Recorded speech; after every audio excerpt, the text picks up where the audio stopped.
Сәлем қыздар, түскі асқа өте дәмді және 15 минутта пісетін осындай дәмді ас дайындап көріңіздер. Ол үшін алдымен тауық етін алдым, сүйексіз, яғни филені алдым. Осылай төртбұрышты етіп тураймыз және қызып тұрған майға осылай екі жағын қызарғанша қуырамыз. Сиыр, жылқы етінен басқа арасында осылай жеңіл тауық етін пайдаланып ас дайындаған өте дұрыс және өте дәмді шығады. Әрі қарай тауығымыз қуырылып болған соң осындай соевый соусты үстіне құямыз. Және жақсылап тұрып, жай отта осылай қызарғанша қуырамыз.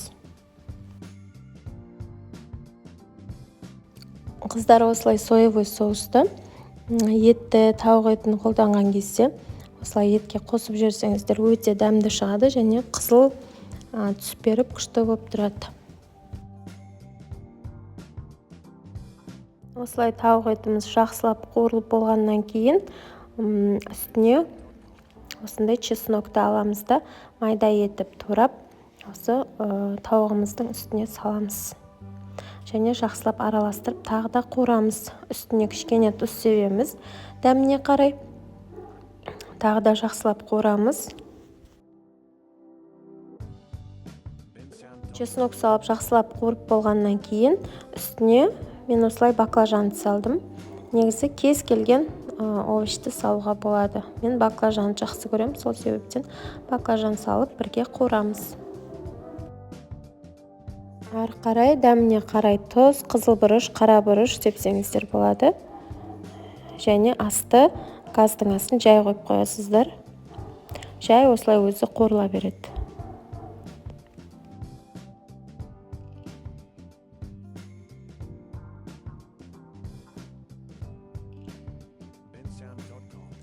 Қыздар, мен тағы үстіне осылай соевый соус құйып жүрдім. Өйткені қызыл болып тұрған маған ұнайды. Қоңыр қызыл болып күшті болып тұрады. Сол себептен тағы да кішкене құйып осылай қуырамыз.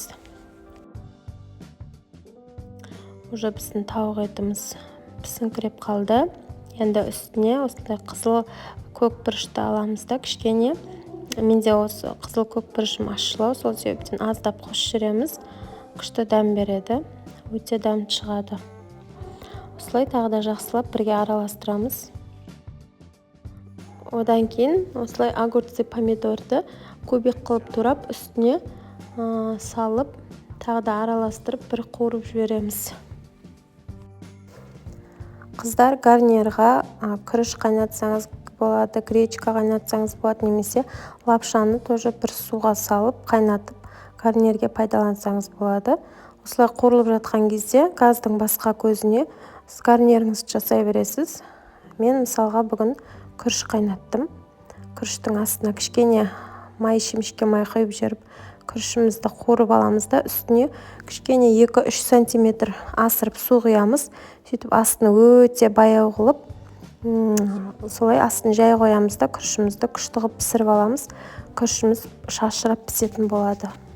Одан кейін үстінен осылай бір кесе қайнаған су құйып жібереміз.